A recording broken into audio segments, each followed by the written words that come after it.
Hi, another match review. I got mad at all the matches I recorded.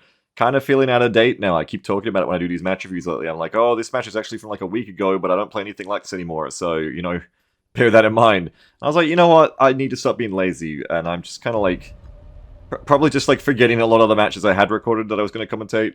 And I'm just going, you know what? I played this match like about an hour ago.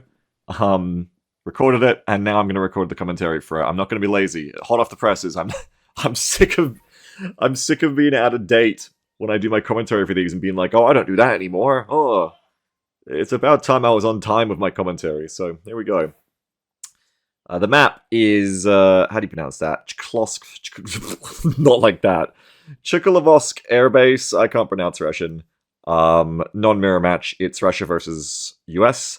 I'm picking my Armored and Special Operations Forces deck for this map, because I think it's quite a good fit for this one, especially one area of it.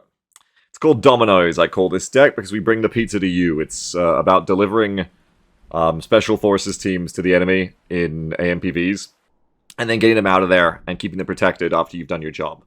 I quite like Special Forces infantry, but I do not like them unless they're in good transports. So I don't mind playing SOF plus Striker these days, but I don't really play the infantry teams as much. What I really, really like as the combo is SOF plus Armored AMPVs, because an AMPV has 12 seats, and you can give it APS and make it quite well armored. It's got, it's a Bradley basically, but a transport, instead of being just an IFV. And 12 seats, coincidentally, is great for SOF, because a lot of their units are 6 guys, so it means you can very neatly fit 2 SOF units into each AMPV. Oh my god, my cat's in the background. Which is really, really good for mix and matching. I'm just checking what factions the enemy are playing here, what specs. I kind of think of this deck a bit like being a chef. Like, you're mixing and matching. You're mixing together your flavors of infantry. Maybe you've got like a nice, cheap, basic bread of a mech rifles, but you combine it with like a power rescue, and now you have a breaching unit, but it has AT4s. Maybe you combine a not so hearty but very potent, spicy Green Berets Flash with a Ranger's Recon, and hey presto, now you've got potent anti-tank and really, really good forest fighting, fire anti-infantry, stuff like that. Look, that might sound a bit unhinged, but basically, I like this deck. It's quite different to my normal ones, though. Ideally with this deck, I do not aim to hold ground so much as I aim to get in there. Oh my god, my cats are going crazy in the background, sorry. Get in there, kill a target, and then get out of there before I get counter-artillery or counter-bombed. This deck works very well for me on maps like Dead Center, in the center of Dead Center, where, the middle of the map, it's very clustered and everyone's always just, like, spamming artillery and nukes and everything. So I don't even bother trying to hold, because I know I'll just get artillery, so I just get in there, do a hit job with the SOFs, and then get out. Which, hey, it's very thematic for special operations, right? No. I think because the infantry are that bit flimsier, it is a good style for them. I've liked it a lot, because it minimizes the risks of them being small, flimsy squads, while maximizing their damage potential. Anyway, we'll see how we go in the game. In the end, in this match, I didn't end up doing a lot of the AMPVs, funnily enough, so I got to see another way I like to play this deck in this match specifically, which I haven't really done with it so far before. I ended up transitioning more into vehicles later, but we'll get into that when it happens. For now, I've laid out my starting Patriot. I don't really have any good interceptors in this deck. I can bring my F-35s as a 2 AMRAAM ASF if it's really needed, but my team had a few jets up, and the enemy didn't really commit any of theirs, so I didn't feel like I needed to send a 400-point, double 2,000-pound bomb J-Dammer F-35 in to be, like, cope air attacks. If my team had really struggled in the air, though, I would have had no choice but to really consider that quite heavily, because you don't want to be the person who's not helping out with the air attacks when you're needed. But I do have the Patriot there to be defensive, so if we had been super outnumbered early on in the jet fight, my team can fall back to my Patriot. I tend to do that most games. Almost every time I roll out in a match, I will put a Patriot of radar on at the start with a small amount of supplies, so I can just provide a base turret that my teammates' jets can fall back to, if needed, if they're outnumbered. Anyway, I've got my teammate Almond rolling out on the right side here, going for Juliet. We have a couple of players over on the left side of the map. I'm not going to be looking at that side of the map at all this game, really. My cats are going crazy in the background. I've got a Bradley CFE and some AMPVs of infantry inside them rolling up the road.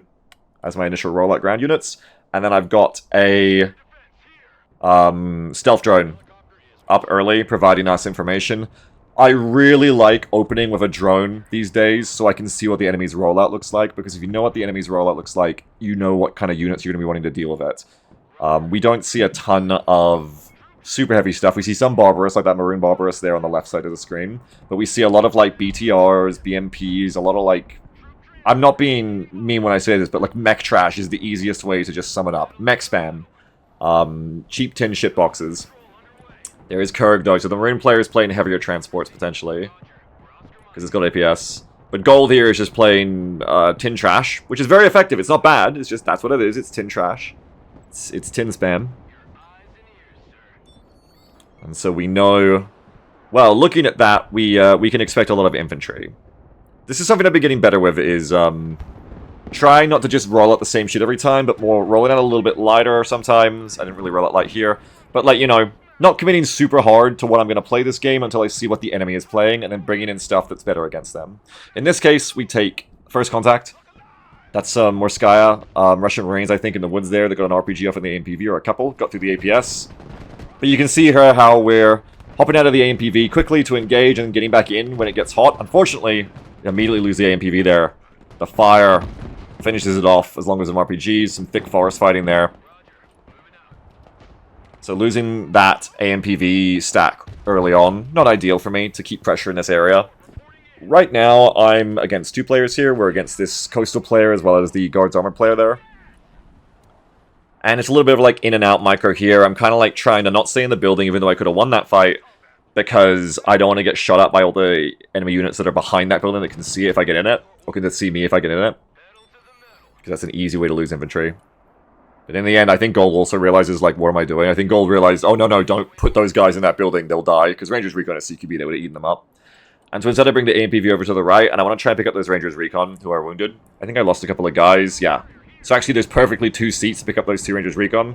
That said, instead we run into another stack here. Ognjemechki, that's 2 squads of Ognjemechki there for 100 cost. And then half health Moskaya Priota, whatever they are.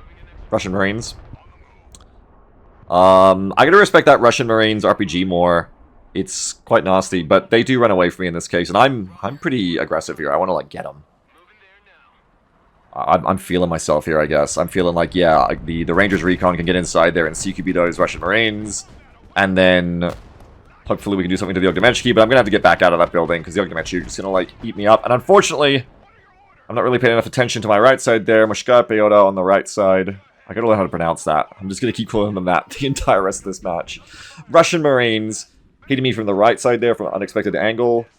Oh, it's going to be a disaster, because then they take out the AMPV. Now I haven't got my safe taxi to get back in. Those low health units go into the road. I smoke too late. Ognjemechki finishes me off. I've got a Rangers Recon left from the initial engagements, but that's most of my early ground units going down there. I think we've got some kills in return. I'm not really sure, honestly. Oh, also, I guess I retreated a CFV back behind that building. After it got hit in the initial engagement. And anyway, my Patriot friendly fired it. My Patriot shot a missile over into the hangar, which apparently blew the CFV up. So I'm losing a lot of units at the start here. I wasn't feeling too bad, though. The nice thing about doing the commentary right after the match is I can remember how I was feeling. I was not feeling too bad here at all. I don't know if I actually did kill anything in the end. But either way, I feel like I felt like, and I do feel like in review, that I did manage to blunt all of their aggression. Maroon and Gold were coming in really strong here, I think, through the woods. They were pushing straight for our E-point, straight for our natural. They had a lot of pressure, a lot of APCs, a lot of strong stacks. So those Moskaya combined with the Ognjemechki, the fire guys. And I think I did a reasonable job in my engagements of, like, slowing all that down. I don't know if I killed much, but, like, convincing it to retreat. And then my dark green player, my mossy green player there on the left with the striker spec with the bookers, comes in and kind of takes over the rest of that pressure for me. And that's nice, because down there here to push the A area for me definitely gives me some breathing room, because I need to get some new stuff in and get going. Now you can see I've used the Ghost Hawk to bring in a pretty close drop of Green Beret's flash. Those units are going to be very, very featured in this match. We'll be seeing a lot of them. In fact, you know, I'm still learning a lot of stuff these days, especially if it's not Armored Airborne. A lot of my matches have been Armored Airborne, and I've gotten a lot more experience with this SOF deck lately, but not as much, so I'm still kind of learning the tricks. And boy, I think this was a match where I already really like Green Berets Flash. Don't let me make it sound like I don't already know them and like them, but this match I really appreciated them.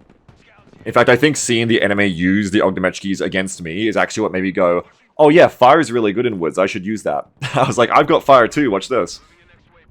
And you can see I also brought in a couple more AMPV stacks on the right. I have one with a Delta Force standoff in it, and one of a Ranger's Recon and Mech Rifles in it. So Ranger's Recon plus Mech Rifles is much more anti-vehicle focused. The Ranger's Recon can kill in CQB very well, but they're not true breachers.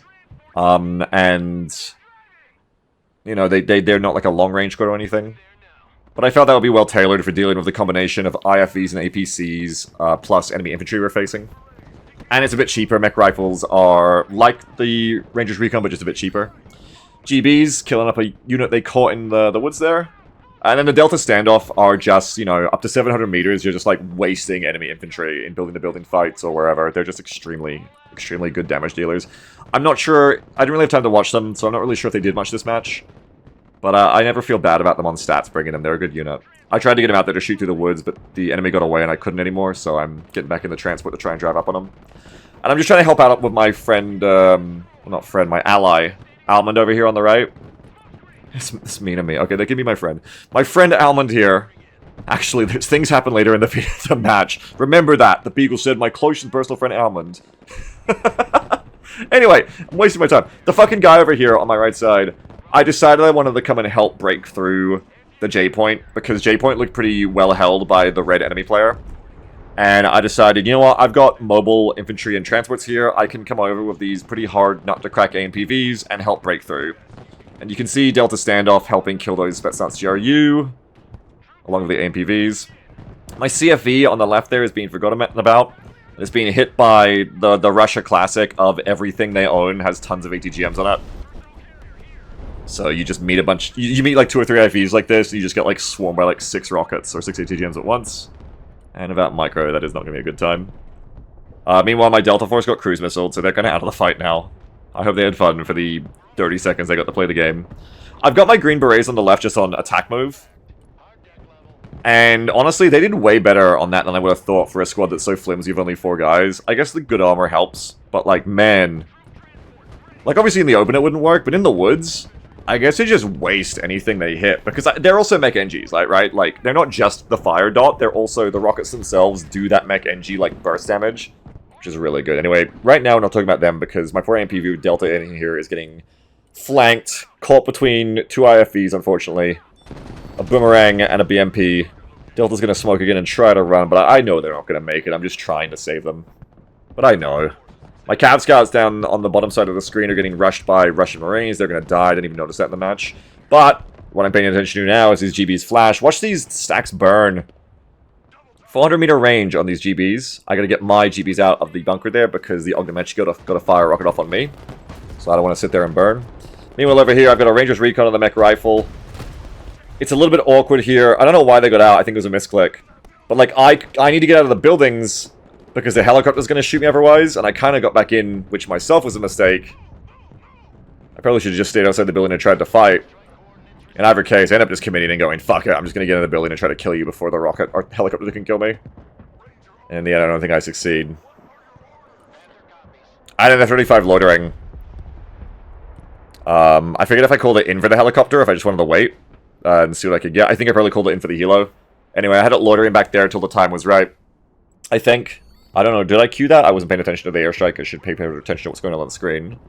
Which right now I'm bringing in Ghost Hawk reinforcements, which we'll talk about in a second. But yeah, I noticed that helicopter was like flying low, which makes it extra vulnerable to just being 2,000 pound bombed. So we blow that fucker up.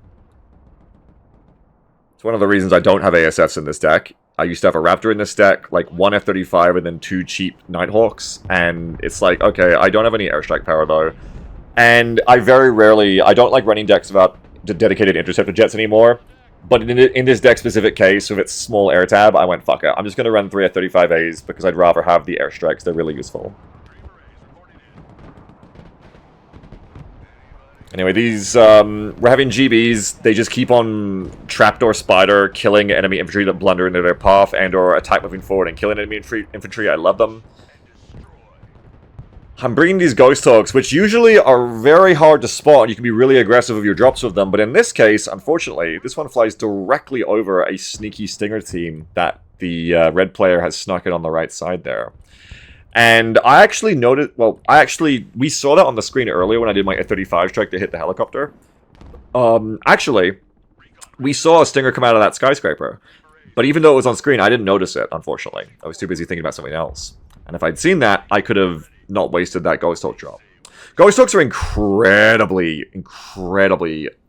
useful for aggressive helicopter drops. Because like, their stealth is just so insanely good that unless you are a Shorad unit, specifically, you can't see them at, like... Even Shorad, I don't think, can even, like, see them any closer than, like, 1.2k or something. I think, like, regular units can't see them, like, closer to, like, a k. Like, basically, as long as you're not within, like, a kilometer of the enemy's front line, you can drop there, is what I've found. And sometimes you'll lose a Ghost Hawk doing that, but it's, like, 1 in 10 for me. Like, 9 out of 10 Ghost Hawks get the drop in. And the amount of pressure you get by dropping that close of a helicopter that often is fucking crazy. It's definitely a very strong asymmetric advantage that the US has of SOF, that they can just do the most insane helicopter drop pressure that you really shouldn't be able to do with a helicopter, transport helicopter, and yet the Ghost Hawk can do it, because it's basically fucking invisible. Like, it's just really crazy. My attack moving GBs are just kind of like bumping into guys and getting more fire kills, I think. I've got an F-35 coming in on the right. I think it's loitering right now. It's just same as those killer eggs I brought in on the right side to deal with the Stingers in the skyscraper. We'll get to them later. You might think bringing in helicopters to deal with a Stinger team is a weird choice, but we'll get to that when it happens. I was confident in the idea. I got more helicopters chilling here. I haven't ever loitering F-35 looking for a target. I don't think I typically loiter F-35s unless I have a target, but it's more that I think the initial target I lost track of, and then I was like, alright, I'll just, I'll wait for a new one then, and wait for my target to reappear. That's why these F-35s end up loitering a lot this match, is there's no point going in if you lost sight of your target, you don't know where it is. So in this case, I see these two BMPs coming up to these buildings to try and impart pressure onto the B zone. And I'm like, no, fuck that. So the F-35's here anyway, I'm going to drop some bombs there and try and kill it all. Especially because my teammate there is, like, quite low health on those Abrams. There isn't, like, a lot holding that zone, so I want to, like, help relieve that pressure. I mark the enemy OSA, though it is moving. I've got to manage my GBs over there and, like, resupply some of them and heal some of them, but we'll get to that. Now we're doing the kegs, because I haven't been ready yet, but now I am. So I was pretty confident I could get inside the minimum range of the Stinger team, and then just suppress and kill it so quickly with all those stacked miniguns. I wasn't expecting the PDSS team stacked in there, but luckily it's such a small team and their rifles aren't that good, so they weren't really able to stop the kegs anyway. And we just roll up, and it's just the amount of burst damage you're doing of the killer eggs when they're all in that cheap minigun loadout is huge. And then also they're cheap, so like the reason I was confident in trying that out is because it's just like a 140 cost stack of units. Like, you're only paying 140 for those 4 helicopters, and it's just a very cheap, easy way to like kind of not even take much of a gamble. Like, it's so cheap, it's such a low risk, and the reward is so high with kegs. That's how I've learned to use killer eggs in SOF, is that they are, you know, sadly, they're kind of like, they're one-way trip units. They're like kamikaze units. That's what makes them so good, is that they're so cheap, you can afford to just spam them on really risky, kind of low percentage play ideas and flanks, like how I'm continuing into right now. And if they all die and get nothing, oh well, it was 140 points and they respawn in like a minute, I swear. Like 2 minutes at most, I'd be surprised. But if you do get lucky through pure sheer, like, you know, audaciousness, you only have to kill like one thing to get your money back. And in this case, I'm like, oh, I want that tornado. And if that also wasn't there, I would have got it too. I would have got those. If it wasn't for you meddling kids, we almost get it. I click the F-35 reflexively there. I'm like, oh, I'm going to get it. But no, not yet. We lose sight of it. I'm not going to send in an F-35 strike yet, that blindly. Especially when there's a risk of the plane being shut down. So instead I go back over and manage my Green Berets. But yeah, I love like flying little birds and stuff like Arma and Battlefield and stuff like that. So it kind of makes me sad that they're just like these kamikaze little kamikaze units in this. I feel bad about, like, sacking them like that, sacrificing them. But also, like, at the same time, it's fucking effective.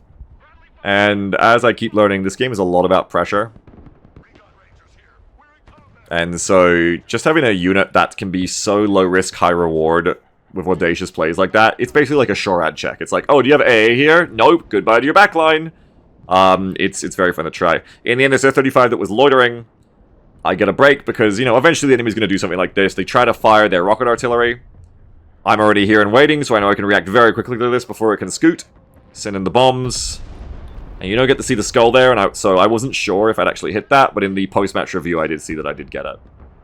I actually thought I'd lose this F-35 to a lack of fuel, because of how long it had been loitering, and F-35s don't really have much fuel already. And then using burner there to try and evade to get in and get out. It's very close. I'm really surprised I didn't lose it. I think I went over and looked right about now, because oh my god, it's on empty. Whew! That must have been like down to the buzzer of losing that F-35. I got really lucky. While we have a brief moment here, while we're just doing things like resupply and getting new units in here, I will mention, yeah, I brought in now, a little bit a while ago, I brought in a Recon Bradley, some Brad Shorads, and a Trophy Tank.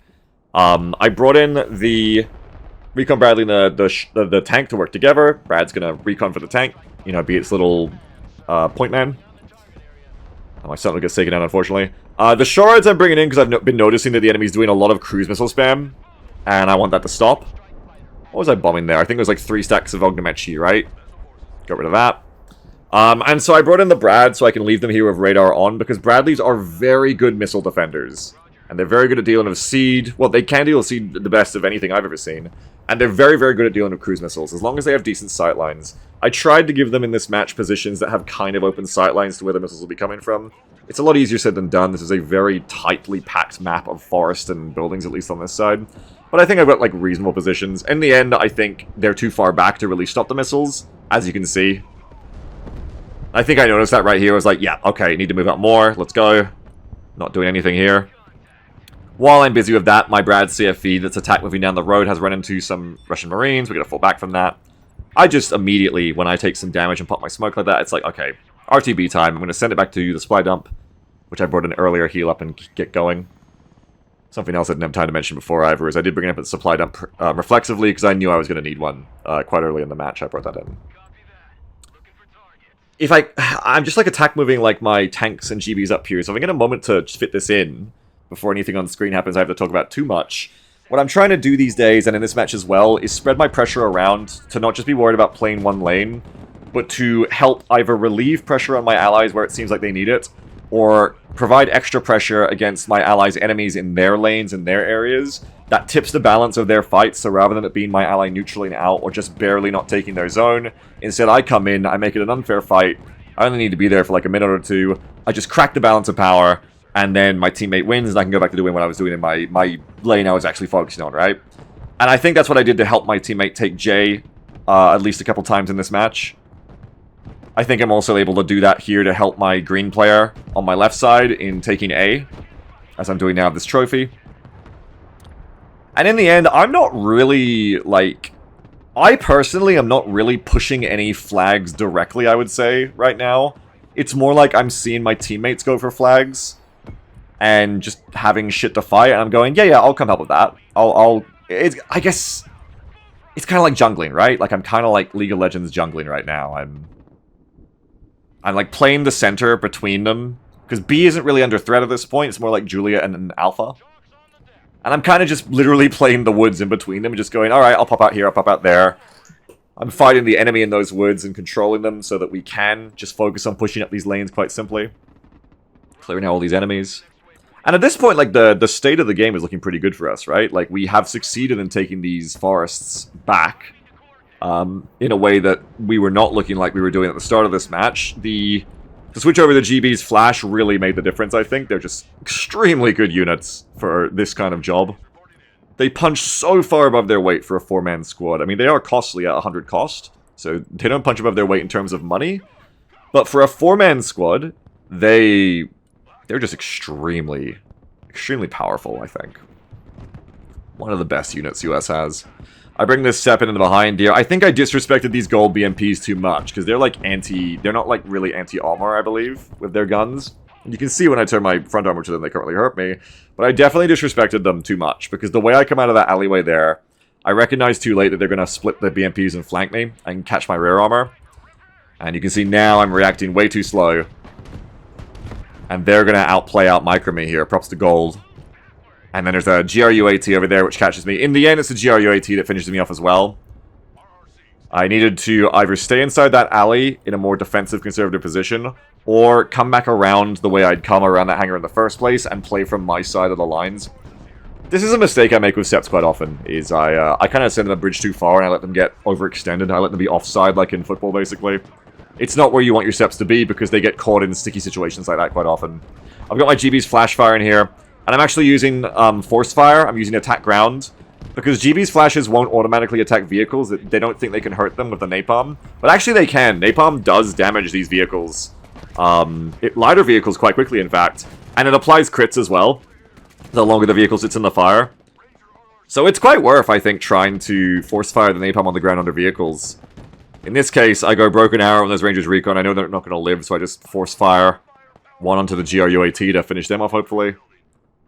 And also just in some cases in these forest fights, like my GBs haven't quite got lost on the enemy unit, but their launcher can blind fire if I just tell them to force fire that spot. So I've been doing that. Unfortunately here, I run up into the building to get the GRU-AT, and the GBs, I think, kill themselves because they set fire to, it's too close to themselves, and they blew on blue themselves.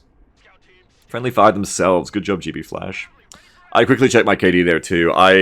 KD isn't everything, obviously, like any game, but I do, these days, often quickly check the scoreboard to see how I feel like I'm doing, just in general, like, you know, am I providing enough pressure?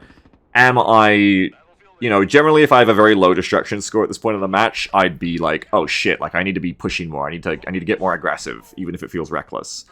Like, if I looked there and I only had, like, 2 or 3k destruction, which, you know, is a problem I was having not too long ago, quite often, then it's me going like, oh, I'm playing too passively, I'm playing too defensively, I need to get a move on and get some shit going. But that check there reassured me that, like, no, like, this is going as well as I think it is. I'm actually killing quite a lot. I'm one of the top destructors on my team. I feel like I'm doing good pressure. I feel like I'm helping my teammates on this right side of the map pretty well. I'm kicking the enemy out of these woods and keeping them back. And I'm being pretty aggro. Being pretty aggressive, being pretty active. That, again, is my favorite thing about playing this SOF plus Armored deck. And it's why I pick this deck, is I pick it because I want to be aggressive. It's not a deck I pick because I'm going to try and play defensively. Popping smoke there so we don't get shot by that tank we got caught by. It's not a deck I play to defend. I think SOF infantry are too flimsy and too expensive for how many dudes you get in them to be a unit I want sitting around on defense a lot. They're wasted in that sense to me. Some more force fire into the BMPs. But I do really... Oop, getting caught by the trophy. I do really, really like them as attackers, as ambushers, as aggressive hit and runners, as assassins and hitmen. Again, very thematic. So this is working out perfectly for me here, where I have these two teammates who can, I think, handle a bit more of the grunting, while I am just being a pressure player. I am just attacking in the middle of the both of them. Jumping into their lanes to attack and gank, basically. And now I see Almond on my right is pushing up onto C, so now I'm going to come over and help push the C point. I thought that Patriot was dead for sure. I think I accidentally like drove into the rockets a little bit. But anyway, somehow that Patriot did not die to that cluster rocket already. God bless, right? Lucky I didn't have a supply dump on it or I would have died. I see there's a tank in the woods there. I was going to drive my Cav Scouts up to the end of the buildings that are facing the enemy's spawn road, the enemy's MSR, and I was going to put Cav Scouts there to watch incoming enemy attack groups. But in this instance, I realized there's a tank there, so I decided I'll bring the Cav Scouts over, try to get in that building and spot them so that my SEP can get a good ambush on that tank in the woods. Bringing up my Power Rescue and Rangers Mole stack here too for the same kind of thing. Enemy Maroon player over there is bringing in some Guards Armored. That's like a cluster bomber coming in from the right, I think, or it's Seed leading the way for cluster. I've got my killer eggs coming in here. Have they been sitting there the whole time and I forgot about them? I don't know. No, I just called them in. That's the, you know, when you don't win the low risk, high reward, and instead you just get the low risk, no reward of you send in 4 kegs and they have like, especially Russian Shorad, they have like something that just kills them all, but, you know, again. Hey, it's just 140 points and 8 US pilots' lives, right? Hey, it's small fries. I really should have got my infantry out of the buildings there and recognized we're really clustered and we're a good target for bombing. I think I recognized that with the Bradley and the tank, and I started reversing them. But for some reason, I was like, oh, the infantry will be okay.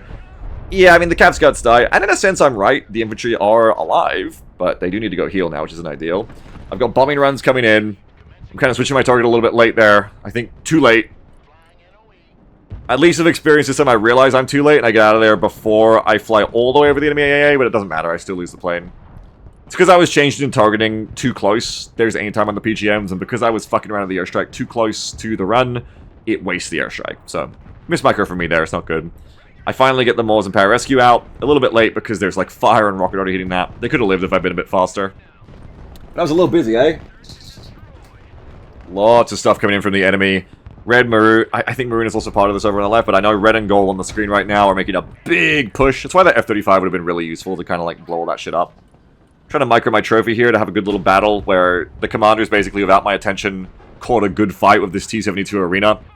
And someone else finishes off, I think. Not me. Or it gets away, I'm not sure. But I come over to like micro the rest of the fight. Oh, it is getting away, but I think it's going to get caught by that moss green. Abrams on the left. Nice. So that dies to an ambush, to a pincer.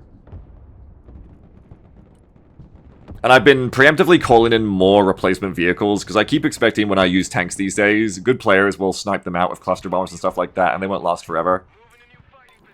In this case, though, that Abrams is living for now, which is nice. It can go resupply.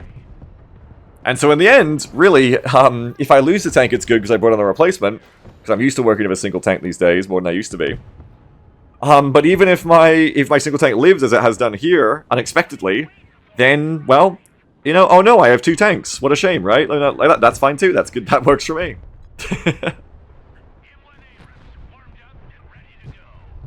Hi, I'm Rando. Solo Q Life. There's a reason they're asking this, and it's about to pop up. Which colors a bit of the end of this match, but we'll get to that when it comes up. Over here, I called in a supply Black Hawk to, you know, save this Patriot that lived. But, I forgot about it for a while. It's pretty thick fighting on the front line, so I'm not going to beat myself up too bad about that. Especially with how well the game is going for us right now. We're having a really good game. We have really high objectives because really high pressure. But also, okay, so then Varangian here says Almond is sus as fuck. So this is where they start accusing Almond of cheating. Apparently they were saying they felt that Almond was income cheating because they felt that Almond had too many units for how many they were losing. Like, they were like, well, they're just losing units all the time, but they have so much destruction score and so many, so like they're cheating, like they're cheating their game, they have more money than they should have or something. Yeah, that's what they're saying now. I don't know. I kind of like... I don't know. I rewatched the video. Like, you can't know that without a replay. But I rewatched this video before I commentated this. I don't know. I didn't really feel like they seemed that sus with how many units they were putting out from my perspective.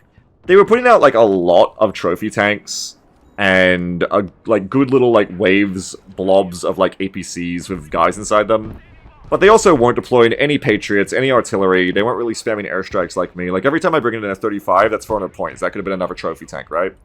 So I don't know. I don't really want to, like, spend, you know, a lot of time going, oh, were they, weren't they? I don't know. But they're fucking accusing him of it.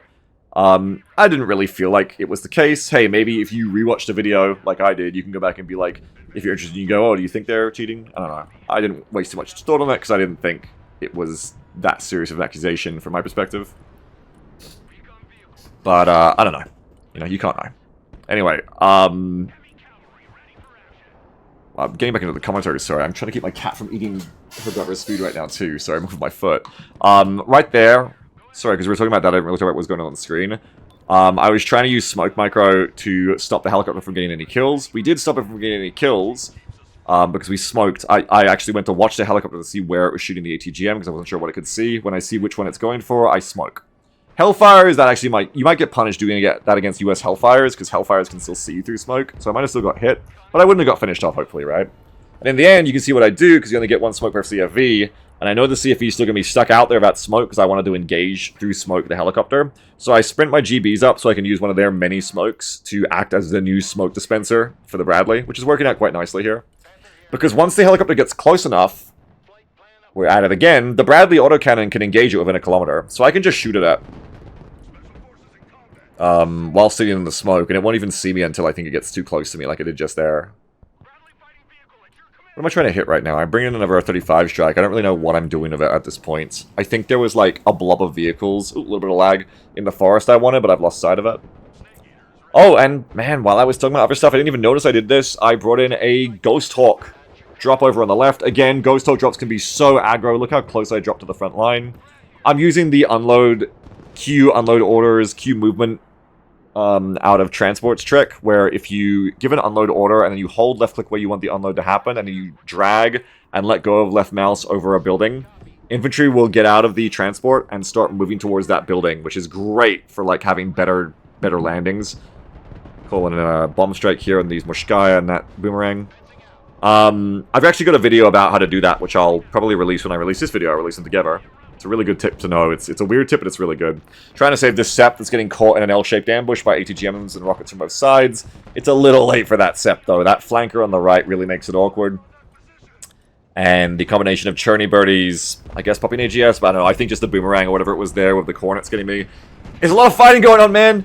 Green Berets here with the SEP ambushing and having a meeting engagement with these coastal BMPs and Russian Marines that pop out. Once again, I'm force firing on the ground to try and hurt the BMPs and any infantry that pop out. And then the GBs are just trying to, like, get some damage onto those Moshkai to support the Abrams. Unfortunately here, I sprint after to help, but I think as soon as the Abrams disappears into the smoke, of course the Moshkai just immediately switch targets to the GBs. Whereas if the Abrams had stayed there, that move isn't as dumb, I think. Because then the tanks for them. And unfortunately here, these guys get spotted on the way in of their Q drop and get gratted, unfortunately. So I don't think they're going to be too useful here. But I was trying to just, like, help provide a little bit more pressure. Like, I can see that we are only losing, like, we're only fighting over 1 or 2 points on the map right now. And, like, why settle for the enemy having 2 points when the enemy could have no points? So it's just me taking some of my money and being like, hey, I've got Ghost Hawks. I can be anywhere on the map I want with those things. I'll just go and do a low attention play where I just queue up some unloads straight into buildings on G and just send a few infantry that might help turn the tide there a little bit. Hey, I mean, I didn't really pay enough attention to them to make them really do anything. But, you know, I had the money to spare, and even just sending them there, even them getting incendiary graded rather than my allies' infantry, maybe that helps, you know? Hey, it's the thought that counts. We've got another 35 here. I turned the afterburner off because I'm re-aiming too short. I don't want to miss my drop again. We get the drop in just in time there. Because we turned the afterburner off to slow down to hit the brakes, so we have time to aim the bombs. Because I called the re-aim too close. Got an Armada in the bottom right of the screen there too. 2 Armadas, I think. I've got a Power Rescue and I think more stacked down the bottom, which has been sitting there for a while to help on J, now moving up. In these moments, you know, like the game is all about pressure, pressure, pressure. Keep the pressure up, don't sit idle. So in these moments where I notice, like, oh, you know, we're just fighting over C now, I'm like, well, just grab anything that's behind the lines and start moving it up. You know, move towards the front line more. Because there's not going to be any use. The game's going to be over, like, if you just sit at J. No one's coming to J at this point. So we mark the Armadas. A lot of nasty tanks there. Unfortunately, my Shorad, I need to smoke that. It's going to die. I'm not really paying attention right now because I'm too busy doing, like... I'm, like, calling for support, basically. I'm bringing a drone in. I smoked the Shurad barely too late there, unfortunately. It's too late. Instead, I try to get my trophy onto the supplies to resupply for the fight. I'm bringing my recon drone in to spot the Armadas for friendly fire support, hopefully. Marking the heavy tanks. Those are expensive. We want to kill them. They're going to provide a lot of pressure until we stop them. Comash brings in a Maverick run. Thank you, Comash. Very nice support. Gets one of those. Gets the T90M Arena, I think, plus some other stuff, which is nice. Catches that T90 in the rear, I think. Bad times for them. Though I think Mav is top attack anyway. I had some trouble queuing up Black Hawk orders here. Sometimes seems to happen to me. Unfortunately, I felt like... I swear I had queued up an unload order for those Black Hawk supplies before, but I guess I hadn't, so I do that now for that Patriot. Lucky it wasn't out of ammo, I think. I also feel like I queued up a Black Hawk for this pilot, but I guess it didn't work. That sometimes happens, I feel like, where the helicopter is just like, goes home. Maybe I just fucked up the micro, I don't know. I haven't figured out why that happens to me sometimes. It's either my fault or the game's, and I can't tell which. Another Maverick run, I think that's from Comash again. Nice work clearing all that shit up.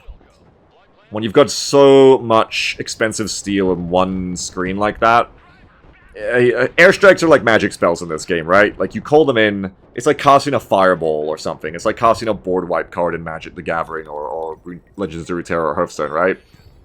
Like, when you bring in a Maverick run like that, it's just like, okay, destroy all tanks on the board. Your opponent must discard all Armada cards, right? Like, it's very good when you've got too many tanks in one area and they're all in the open like that. And then I'm bringing in a combination of Killer Eggs and Guardians here. Again, it's kind of sick. I don't mean sick in the cool way, sick in the twisted way.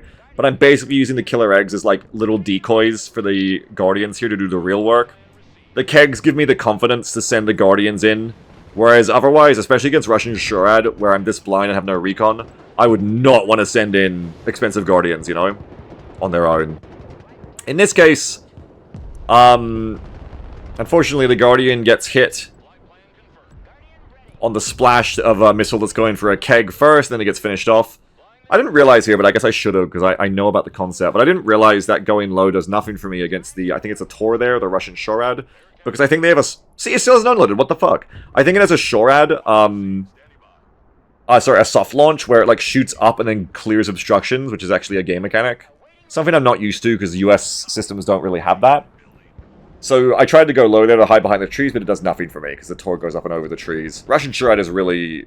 well, it has strengths and weaknesses. It has some strengths in the actual killing department. But the fact that Russian Shurad, a lot of it, or most of it, lacks smoke launchers... I'm not as jealous of Russian Shurad compared to US anymore, because, god, I need my smoke for helicopters. They're trying to do cruise missiles again. We've got Patriots up with radar on to stop most of them. I've got my surviving trophy here that's coming over to try and help with these armadas that have survived all of the bullshit. I'm bringing in, I think it was more Ghost Hawks, so I can try and put some more, like, A-move pressure on C. I know from experience I'm not going to have time to micro all this different stuff at once, so I've gotten better at just queuing up attack move orders and queuing up series of orders for your not-so-expensive units. And stealthy units like infantry, where they can go off and just put some pressure out on the map. You gotta put pressure out, as much as you can. Like, that's what the game's about at the end of the day. Because if you're not putting pressure on the enemy is gonna have time to put pressure on your teammates, and your teammates are forced to take the burden that you were meant to bear.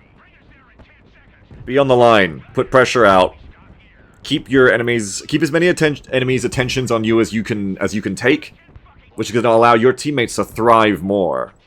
Because they're less pressured, and then they can do more fun stuff rather than be pressured. Unfortunately, my trophy is getting... was it showing rear armor there accidentally? Whoops. It's, yeah, I think I was fast moving the C. That was a bad call. It almost dies, because the Koganets of autocannons catch side shots there and almost just kill it. So now this poor trophy went from combat effective to a real liability, and it's got to back up now and run for it. Real mistake there, showing side armor like that. I was too cocky. That close enemy front line, I thought we just had the Armada to worry about, but those Kurgs gave me another really bad time. You can see my my Ghost Hawk drops have sent those infantry, and they're on their way to help take C back. My teammate pings that they're dropping supplies for me there, my moss green teammate. They see my trophy in trouble, and they drop their Lav L supplies, which is really nice of them. Nice of them to be paying attention like that. It's not the easiest thing to do when you're busy. And nice of them to ping for me and let me see it. They even used the right ping, so I knew exactly what they meant. A cute little supply box ping. So I'm trying to get my trophy rearmed. In the end, maybe I should have just ran, because the GRU-AT are chasing me down, and GRU-AT is one of the scariest close-range tank hunter units in the game. But at this point, I was like, I'll heal up. Because the Marines are tying them up. I was like, no, the Marines are not tying them up. The Marines are fucking dead, because GRU-AT are also CQB, and caught them in close range.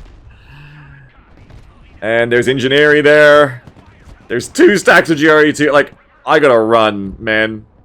But right now, I'm microing an F-35 struck in that Armada to kill them at least.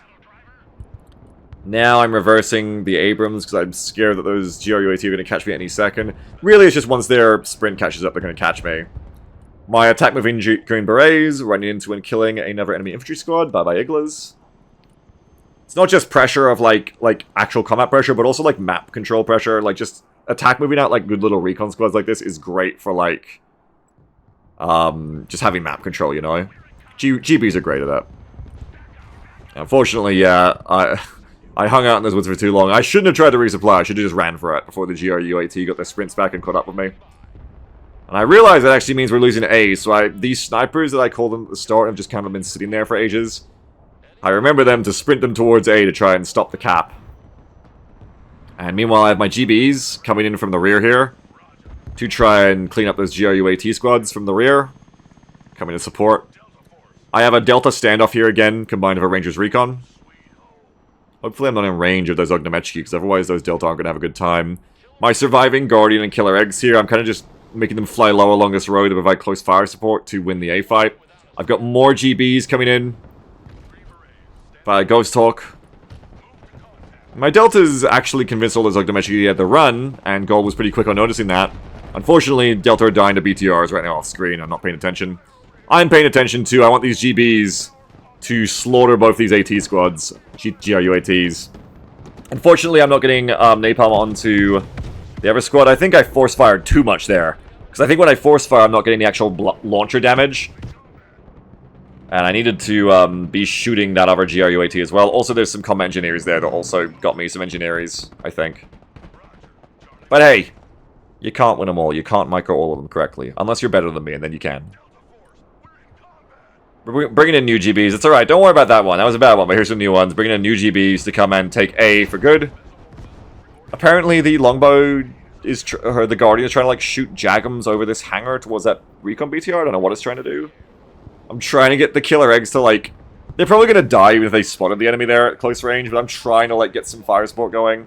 I'm bringing my GBs over to try and take C, and you can just see my autopilot Green Berets just doing GB things, just attack moving into the enemy infantry there. And especially because GRUAT has not got HE launchers of their own, they're not combat engineers themselves, they just don't have a chance against how quickly they get suppressed and killed by GB launchers. Incendiary launchers are just super engineers in this game. If you understand engineers, are HE rocket infantry designed to blow up infantry really quickly in the open, GBs are just super engineers. They're ridiculous. You can kind of see what I was saying earlier, I think, where I was like, I already knew GB Flash was really, really good, but like this match, like my GB Flash has got to go off. I feel like they provided the lion's share of the pressure that kicked the enemy out of our part of the map and pushed them back to their natural zones, which then allowed me to play tanks pretty confidently. Because we'd done such a good job pressuring the enemy up to that point, they just needed like a little bit of a tipping point of getting like tank rushed. And they just didn't have enough to stop it, you know? Not even tank rush, but just like, they didn't have enough to stop the tanks. Unfortunately, my game lags here. Fortunately, it's at the end of the game where it didn't really matter anymore. I would have been mad if this had happened earlier, because this was a really good match. So I'm glad this did not happen earlier. Thank you very much. Blessed to whoever you worship. Thank you, Athena. In my case, someone asked, are you seriously like a pagan Greek worshipper? No, I just like Athena as like a fictional character, basically, as a historical character. If you believe in the reality of the goddess Athena, I will not tell you she's not real. I love her. I'm a fan of her, basically. I'm an Athena fan. Shout out to Epic the Musical, sorry. That's what's got me into it. I'm a filthy Epic fan. That's what started it recently, last year. Anyway, there we go. Stick that in your Warrior of the Mind and smoke it. Not a bad match. I'm sorry, I don't know why I said that. I just got Epic on my mind now. Not a bad match in my mind. Really, the only thing that, like, spoils that match is, like, the accusations from the other team of, like, because it kind of, like, puts that thing in the air of, like, oh, is it true? Was my teammate hacking? Is the entire match tainted now? I don't know. I'm not smart or experienced enough with hacking to look at my player in the playback of this match and tell you they were hacking. If all I can tell you, and this is just me saying this, all I can tell you is if no one on the enemy team had said that Alman was hacking, there is no way I would have thought that they were cheating from what they had on the screen. So, you know, that's up to the enemy team to make that accusation, and all I know is that when they were accusing him again of it, or sorry, them of it again at the end, Alman just typed in question marks. So Alman pleads innocence, I think. And as someone who's been accusationed recently, I won't jump to conclusions either unless it's a bit more proven. But other than that, you know, a little bit of sourness there. I really enjoyed this match. I felt like I did a good job. We're looking at the kills losses now. I felt like I did a good job staying active and aggressive and putting pressure on the enemy. I'm very much enabled in this match to do that because my teammates on my left and right sides are also being quite active, quite aggressive, being good players, and they're doing a good job of playing their lanes, playing their flags, playing their zones. And as I said before, I feel like, especially in reviewing this match, I really got to get away with just like playing very much neither lane but both lanes at once. I just got to really take the fight to the enemy constantly and keep it coming. Oh, that was me mousing over going, look, the F-35 killed an Su-24 on its way in doing a bombing run. Yeah, nice. Again, I think I said this in a previous video, but I don't really care about always having to get positive economical points trades on my kills deaths anymore. You see me do airstrikes on cheap units a lot more these days, because it's just more like going, yeah, it's a 400-point airstrike for like 3 Ogdemechki for like 150 points, but the point is, that's 3 Ogdemechki you don't have anymore, that you now have to replace, that we're going to provide pressure in that area maybe. You know, that was a BTR and a couple units of you Russian Marines that were providing pressure in that area, and now I've turned that fight around, I've turned the area around, and now you're not going to win that fight. So I'm not really much of a picky miser anymore when it comes to airstrikes. I just kill shit. I see shit I don't want, and I airstrike it. And as long as you are not over airstriking to the point that, A, you're losing planes for all the time. F-35s are good at that, because F-35s are quite survivable. If I had Strike Eagle there, I wouldn't Strike Eagle that, because Strike Eagle is much more likely to die, and that's not a good trade.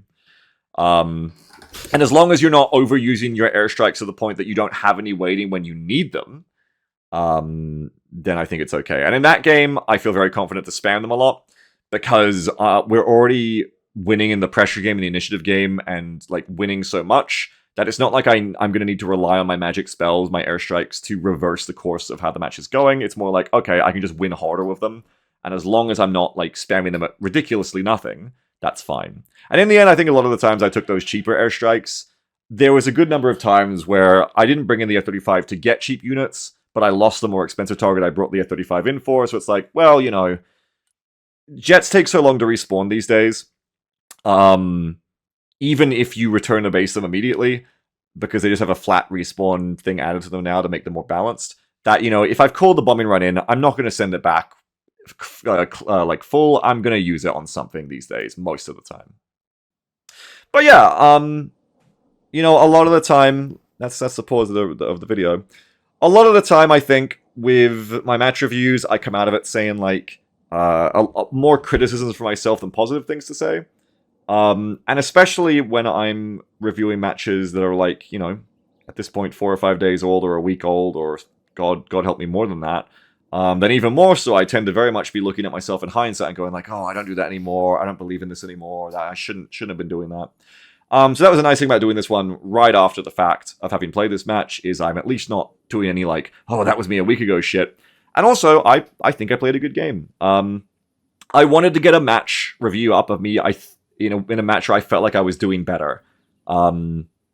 Because I think the matches I've been showing match reviews recently, they've been fine matches, but I don't think they were playing to a level I really wanted to show off and talk about in the terms of like putting out pressure.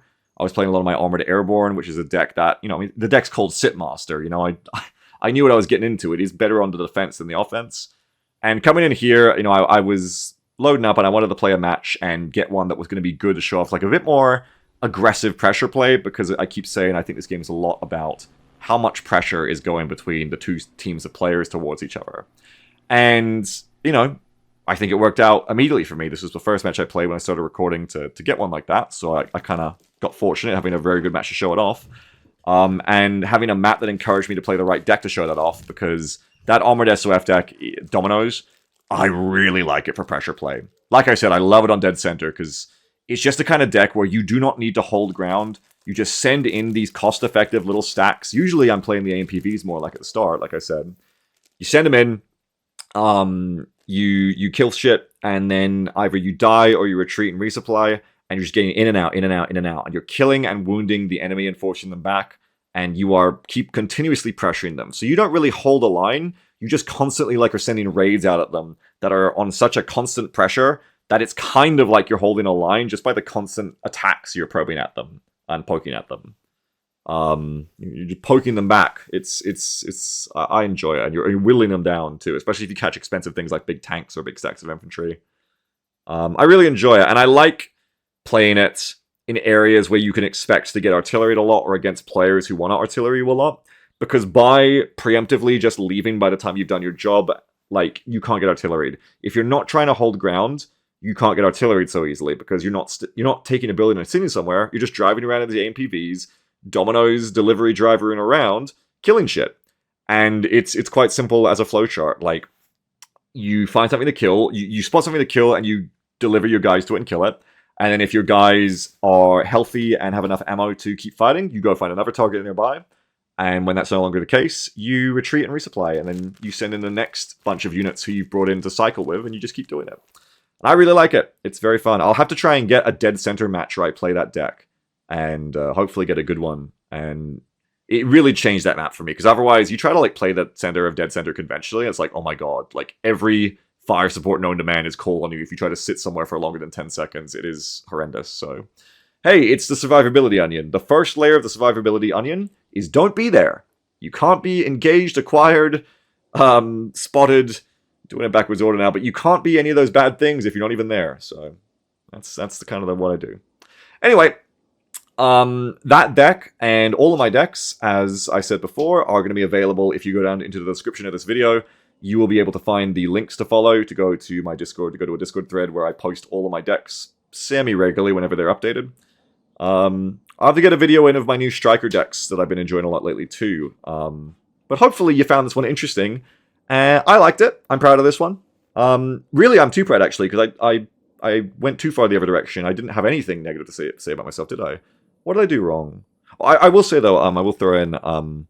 the good thing about this deck, too, is the Ghost Hawks are so good at maintaining frontline pressure as well if you want quick reinforcements, which I exploited a lot this game. But anyway, what did I do bad this game? I had a few fucked up F-35 runs, which wasn't good, fiddling too much. I let my pilots and my resupply Black Hawks sit around without realizing for a bit too long. Had quite a few units died who missed attention, like some Bradshaw Rad, some CFEs, some infantry, like on the left side. Overextended my trophy though. I think that's the main thing I would say was a really conscious mistake. Overextending that trophy tank in the fight in the middle zone on the left of where I was playing, where I got flanked by those 2 gold BMPs while I was chasing the Maroon Barbarous. That's a mistake I've made before, of overextending a SEP on a wild goose chase and ending up getting flanked from 3 directions at once because you're overextended. I've made it before, and I need to not make it. I don't make it as much these days, but I did again there, and it's an easy one to make when you're getting excited. But that's definitely, I think, something for me to take away from this match is, okay, watch out for that. Don't do that. But other than that, though, I'm pretty happy with myself in this one. I think I did all right. Let me know if you think, if you agree, or let me know if you're like, no, Beagle, you played like shit. What are you talking about? Let me know in the comments what you think. And I will not spend any further time talking about it. I'm going to sign out. So thanks very much for being here. Catch you in the next videos. Hope you're enjoying all the different types of videos I'm putting out now. I've even got some campaign videos I'm going to put out. I'm trying to play the campaign now to get my Marine badges. So anyway, I will catch you for more of those soon. See you in the comments. Thanks for watching. GG to everyone in this match. Thank you very much. Great teammates. Thanks for playing opponents. And catch you next one. Have a good one. Bye-bye.